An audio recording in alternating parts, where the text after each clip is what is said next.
بهرحال د انتظامی د طرفنا دینه مخکې چې زه انقلابي مداح رسول او انقلابي ناتخوان جناب اسماعیل قنولي صاحب ته خواست وکړم د هغې نه مخکې د دغه مدرسې طالب علم چې اوس خو تاسو بالفعل ملیان یې الحمدلله کنه جناب حافظ اظهار الحق صاحب ته خواست کوم د دې د سیمې سره تعلق لرونکی چې هغه راشي او ستاسو د وړاندې هغه چې دی نو عربي ژبه کې هغه تقریر وکړي.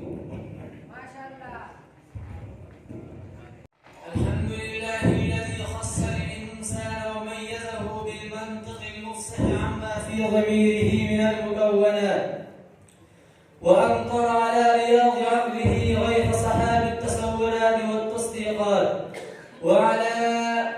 والصلاة والسلام على محمد النبي المؤيد بالقول الشارح والبرهان الواضح والصلاة والسلام وعلى آله وأصحابه الحريصين على افتقاء آثاره في الجزئيات والكليات. أما بعد فأعوذ بالله من الشيطان الرجيم. بسم الله الرحمن الرحيم. قال الله تبارك وتعالى في كلامه المجيد علمه البيان صدق الله العظيم. وقال رسول الله صلى الله عليه وسلم الحكمة ضالة المؤمن أو كما قال عليه الصلاة والسلام. إني أحييكم أولا بتحية المباركة تحية الإسلام. السلام عليكم ورحمة الله وبركاته. إن من حسن حظي وسعادتي الكبرى أن أقدم أمام ساداتكم السامية النبيلة الفاضلة مقالتي حول موضوع أهمية المنطق. فقد كثر الكلام على المنطق ووجهت إليه بعض الانتقادات ظلما حتى عده بعضهم مقدمة للكفر وبعضهم رموه بأنه لا فائدة في تعلمه، والواقع أن كل ذلك لا يخلو عن طرفي الاقتصاد أي الإفراط والتفريط. ولعدم مدارسة هذا العلم في الكليات والجامعات بدأ يظهر سوء أثر ذلك في كياننا، فقد خرجت عن جيلنا الجديد الشيم التي تحلى بها العلماء والأقدماء عن التعمق والتحقيق والتدقيق في علوم الإسلامية على مختلف المستويات.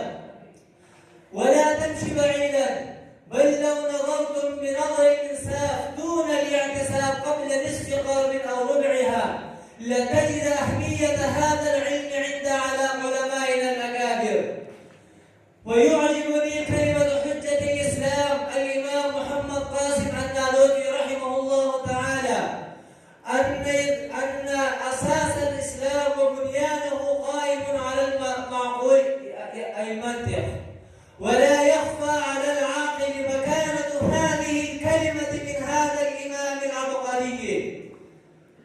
وقال عبد العزيز الفرهادي رحمه الله تعالى: وإذا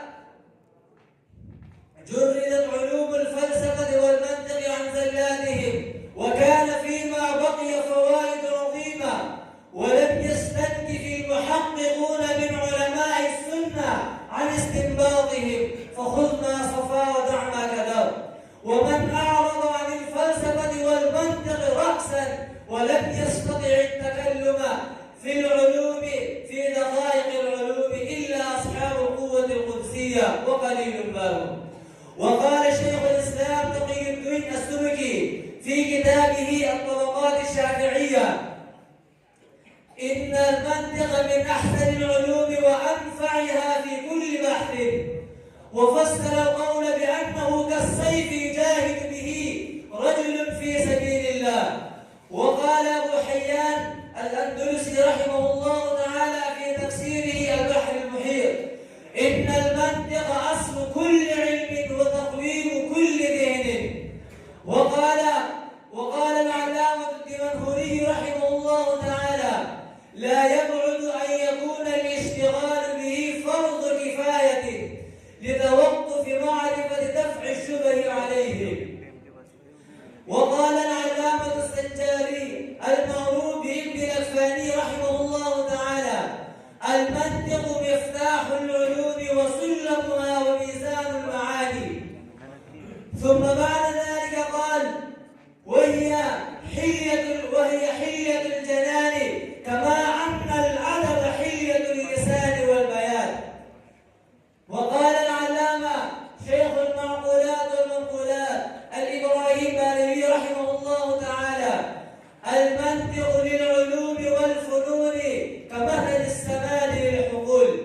وقال العلامة الفهامة المفتي الأعظم محمد فريد نور الله مرقده وجعل الجنة مثواه: إن مثل المنطق للعلوم كمثل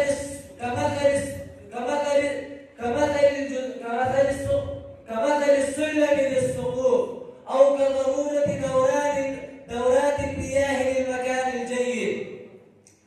وقال الإمام الغزالي رحمه الله تعالى: من لم يعرف المنطق فلا ثقة له في العلوم.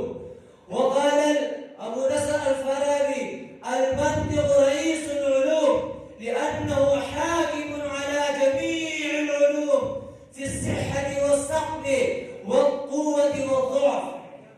وقال الشيخ أبو سينا: المنطق خالق العلوم، لأنه آلة في تحصيل العلوم الكسبية النظرية والعملية، لا مقصود بالذات. وبعد ذلك قال: المنطق نعم العون على إدراك في جميع العلوم الشرعية. انظروا يا إخواننا الكرام إلى مكانة هذا العلم عند هذه الجهابذة العارفين بخباياه وزواه. وقد أشاروا في كلامهم أن المنطق الذي لا يجوز تعلمه هو المنطق الممزوج مع الفلسفة الضالة، وقد صرح بذلك غير واحد من العلماء، كما قال العلامة ابن حجر رحمه الله تعالى: من آلات الشرع، يعني من تفسير وحديث وفقه، المنطق الذي بين أيدينا، فإنه علم مفيد لا محظور فيه. إنما المحظور في المنطق المخلوط بالفلسفة المناظرة للشريعة. وبالجملة إن المنطق الذي بين أيدينا لا بد لنا من تعلمه والبراعة فيه، ولا يعيدنا في العلوم الشرعية كلها. حتى إن الإمام الغزالي رحمه الله تعالى لما صنف كتابه في قواعد المنطق سماه معيار العلم، يعني أنه معيار كل علم. فهذه نصوصة ظاهرة في كثرة كافرة، بل غيض من فيض وزهرة من روضة، تعيد أن المنطق هو الذي يجعلك معدا لدراسة العلوم الأخرى.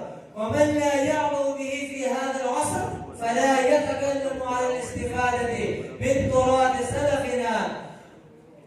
وهل يستطيع أحد بدون المنطق أن يقرأ كتاب سيبويه في النحو، فضلا عن كتب الإمام الرازي رحمه الله تعالى؟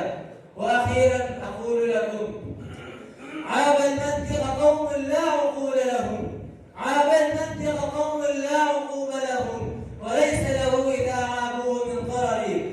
ما ضر شمس الضحى والشمس طالعة، أن لا